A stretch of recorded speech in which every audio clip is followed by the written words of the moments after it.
You have been there more times than you can count. You are in a conversation, at work, with family, online. It doesn't matter. And you are watching someone speak with total certainty about something they clearly do not understand. The logic is broken. The facts are wrong. The conclusion doesn't follow from anything they said. And you know this. You can see exactly where the reasoning collapsed. So you explain it carefully, clearly, with patience. And the other person doesn't pause to consider what you said. They don't weigh it. They don't reconsider. They get louder. They repeat the same thing with more certainty than before.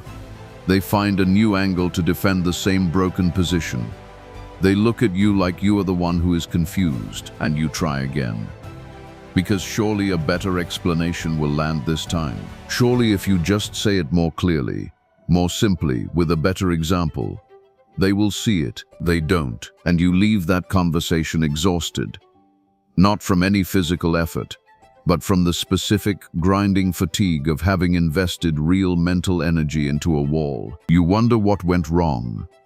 You wonder if you explained it badly. You wonder, sometimes quietly, sometimes loudly, why some people seem completely unreachable by reason. The answer to that question is one of the most important things a thinking person can understand, and the Stoics understood it centuries before modern psychology had the language to describe it. The problem was never your explanation. The problem was what you assumed the conversation was for. You assumed it was a search for truth. It wasn't, not for them. And once you understand what it actually was, and why that pattern will never change no matter how clearly you explain yourself, everything about how you engage with difficult, ignorant, or irrational people will shift. Welcome to Master Your Mind, where ancient philosophy becomes practical mental strength. Let us begin. Part 1.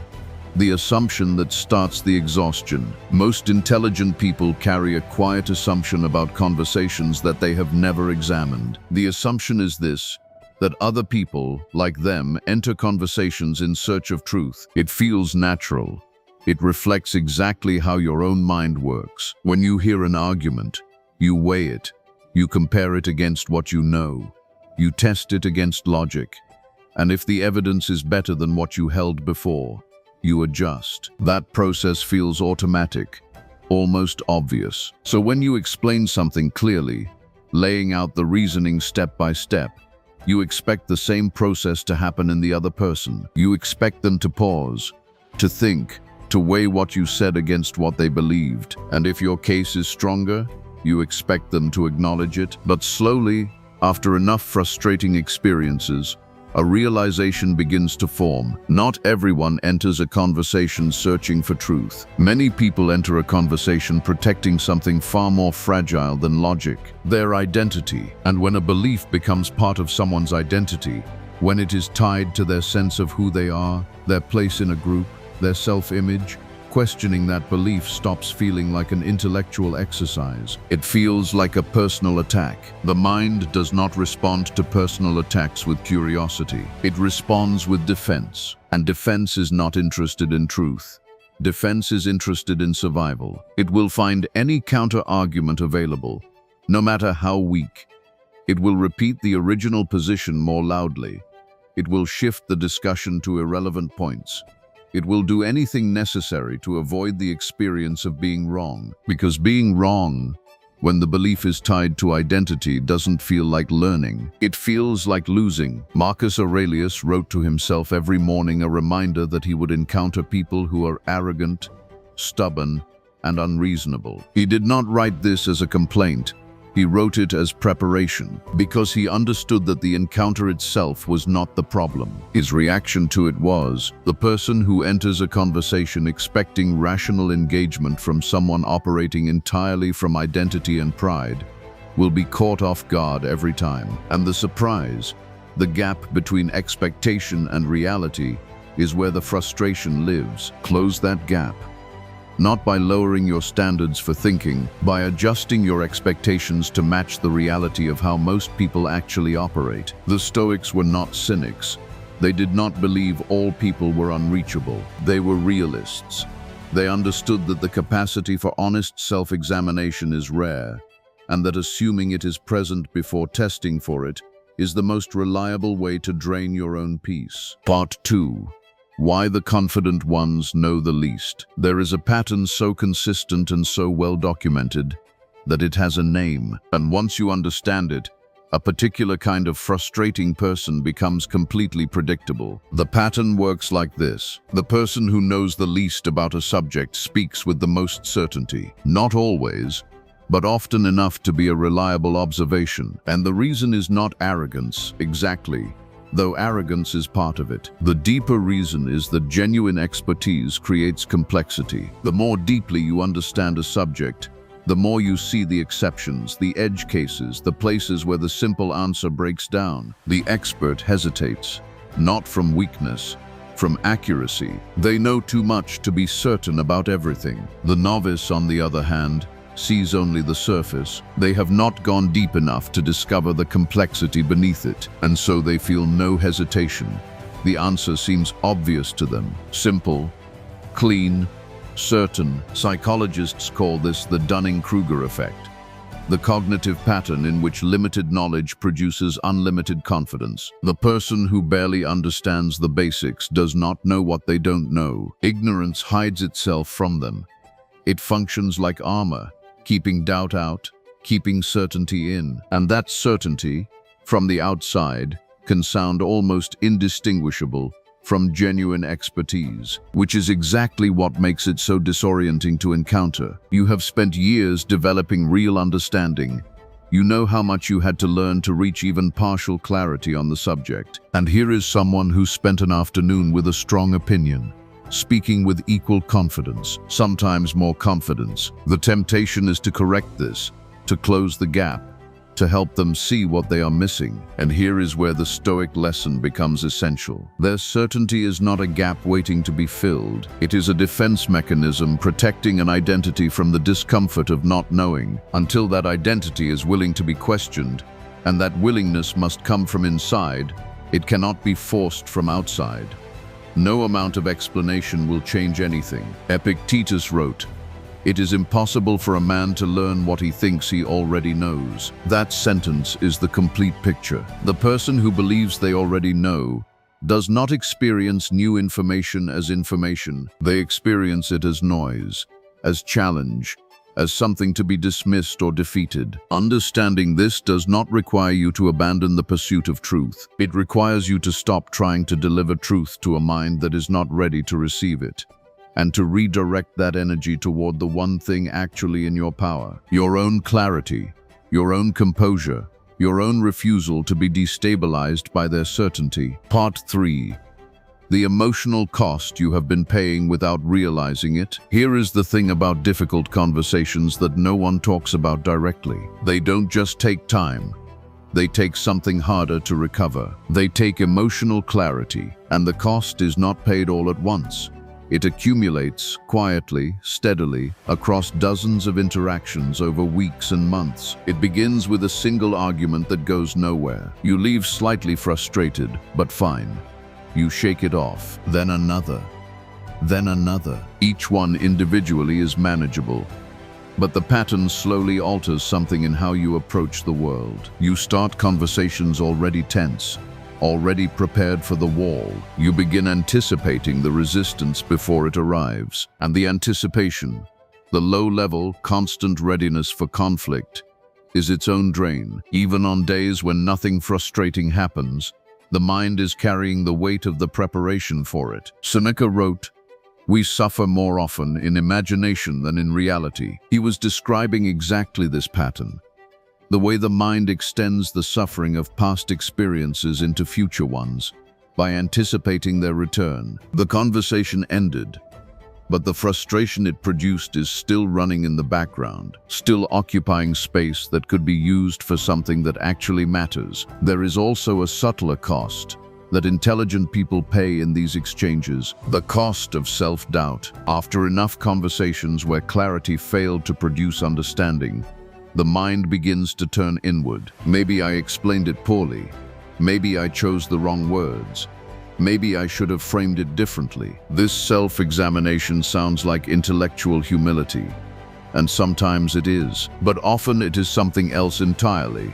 the false attribution of a communication failure to a quality of your communication, when the real failure was the other person's unwillingness to hear anything that challenged what they already believed. You cannot out-explain a closed mind, and every moment you spend trying to blaming yourself for failing to do the impossible is a moment of real energy directed at a problem that is not yours to solve. Marcus Aurelius observed this pattern in himself and wrote about it repeatedly. He understood that the greatest danger was not the foolish person standing in front of him. It was the emotional response that person could trigger, the irritation, the frustration, the waste of mental energy that followed him long after the person was gone. He wrote, "You always own the option of having no opinion." That option, the ability to observe something without being pulled into it, is one of the most protective things a thinking person can develop. Not indifference, not coldness, the practiced, disciplined ability to see foolishness clearly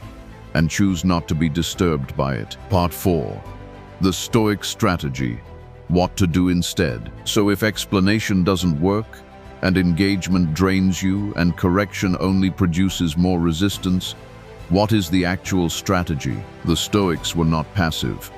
They did not advocate for silence in every situation, or the abandonment of truth in every conversation. They advocated for something more precise, the deliberate selection of where your energy goes. The first part of the strategy is recognizing the type of conversation you are in before you invest in it. There are conversations where both people are genuinely searching for understanding, where curiosity is present, where one person can say, "I hadn't considered that," and mean it. These conversations are valuable. They are worth the investment, and the Stoics would say, engage fully, honestly, with the complete weight of your thinking. Then there are conversations where one person has already decided, where the position is protected by identity, not supported by evidence, where every explanation you offer is processed not as information but as challenge. These conversations have a different character. You can feel it within the first few exchanges. The curiosity is absent. The defensiveness is present. The points that should land don't. The Stoic instruction for these conversations is direct. Recognize what is happening and stop investing in what cannot produce a return. Not out of contempt, out of clarity. The second part of the strategy is disengagement without drama. This is where most people stumble, because disengaging feels like losing, like admitting defeat, like allowing the foolish person to win. But the Stoics understood that this interpretation is itself a trap. The contest only exists if you agree to participate in it. The person who walks away from a pointless argument has not lost. They have simply declined to be drawn into a game that has no real winner. Marcus Aurelius wrote, "How much more harmful are the consequences of anger than the circumstances that aroused it? The argument was never worth the cost of engaging with it. The exit, calm, undramatic, without needing to be right on the way out, is the demonstration of the strength that the other person was trying to test." The third part of the strategy is redirecting the saved energy. Every minute not spent on a pointless argument is a minute available for something real, real thinking, real work. The conversations that actually produce something. The Stoics were ruthless about this. Not in a cold way, but in a precise one. The mind has limits, attention is finite, and every engagement with noise is a withdrawal from the account that should be funding your actual work. Guard that account carefully. Part 5. Detachment is not indifference. It is clarity. There is a misunderstanding about Stoic detachment that needs to be addressed directly. When people hear the idea of detaching from difficult interactions, of not engaging with every provocation, of not being pulled into every argument, they often assume it means becoming cold, withdrawn, disconnected from the world. That is not what detachment means in the Stoic framework. Detachment is not indifference to the world. It is freedom from being governed by it. The detached person still sees, still hears, still understands exactly what is happening. The difference is that what they see does not automatically determine their emotional state. They observe the foolishness without being infuriated by it. They notice the broken reasoning without feeling compelled to fix it immediately. They hear the certainty in the voice of someone who knows almost nothing, and they recognize it for what it is, without it disturbing anything inside them. Carl Jung observed, "Everything that irritates us about others can lead us to an understanding of ourselves." This is the Stoic invitation in every frustrating interaction. The irritation is not caused by the other person's foolishness. It is caused by the gap between what you expected and what you received. Reduce the gap by updating your expectations to match reality, and the irritation has no raw material to work with. Marcus Aurelius wrote, "When you wake up in the morning, tell yourself, 'The people I deal with today will be meddling, ungrateful, arrogant, dishonest, jealous, and surly.'" He was not being pessimistic, he was being strategic, because the person who is surprised by foolishness every time it appears is the person who has not yet accepted how common it is. And surprise is expensive. It generates emotion. Emotion generates reaction. Reaction generates engagement. And engagement with foolishness generates exactly the exhaustion you are trying to avoid. Remove the surprise. Not by becoming cynical about people, but by accepting with clear eyes that most of what passes as confident opinion in most conversations is not the result of careful thought. It is the result of emotion, habit, and identity. And armed with that understanding, clearly without bitterness, you can move through the world with a composure that no amount of confident foolishness can disturb. Part 6. Choosing your battles with precision. Not every silence is wisdom, and not every engagement is foolishness. The Stoic approach is not a blanket refusal to disagree or defend truth. It is the disciplined selection of which disagreements deserve the investment, and that selection requires a question that most people never ask before engaging. What is the realistic outcome of this conversation, given who I am talking to, given what they are defending, given the conditions of this exchange? If the honest answer is, this conversation can produce genuine understanding, engage fully, honestly, with everything you have. If the honest answer is, this person has already decided, and my explanation will produce nothing but resistance, disengage cleanly, without the need to announce it. Aristotle said, "It is the mark of an educated mind to entertain a thought without accepting it." The same principle applies here in reverse. It is the mark of a disciplined mind to hear an argument, recognize it as not worth engaging, and allow it to pass without being pulled into the current behind it. This is not passive. It is active protection of something that matters more than being right in a conversation no one will remember. Your clarity, your focus, your peace. Epictetus wrote, "Seek not that the things which happen should happen as you wish. Wish the things which happen to be as they are, and you will have a tranquil flow of life." The foolish person will always exist. The irrational conversation will always appear. The confident ignorance will always present itself. What changes, what you actually have power over, is your response to it. The tranquility Epictetus described is not the tranquility of someone who never encounters difficulty. It is the tranquility of someone who has developed such a reliable internal response to difficulty that the difficulty no longer carries the power to destabilize. Build that response through practice, through deliberate application, through every frustrating conversation you choose to leave quieter than you arrived. Before we close today, I want to leave you with a final thought, because it connects everything we have covered in a way that matters beyond any single conversation. The most important thing a thinking person can protect is not their reputation for being right. It is the quality of the inner environment from which all their thinking, deciding, and creating happens. Every argument you drag yourself into, every pointless exchange, every frustrated attempt to correct someone who was never going to listen, is a withdrawal from that environment. The environment becomes noisier, heavier, less clear. And from a noisy, heavy, unclear inner environment, real thinking cannot happen. Real decisions cannot be made with the precision they deserve. The Stoics understood this instinctively. Marcus Aurelius did not engage with every foolish opinion presented to the most powerful man in the world. He protected his mind, deliberately, daily, as the first responsibility of a person who had important things to do. You have important things to do. Protect the environment in which they happen. Recognize the fool. Decline the invitation. Return to your work. That is not defeat. That is the precise understanding of what actually matters. If what we discussed today resonated with you, if you recognize this pattern in your own life and you are ready to move past understanding it into actually transforming how you respond to it, the Master Your Mind program was designed for exactly this. Inside, you will find the complete philosophical framework and the practical daily tools for building the kind of emotional control and inner clarity that makes you genuinely hard to destabilize, regardless of who is in the room or what they are saying. The link is in the description.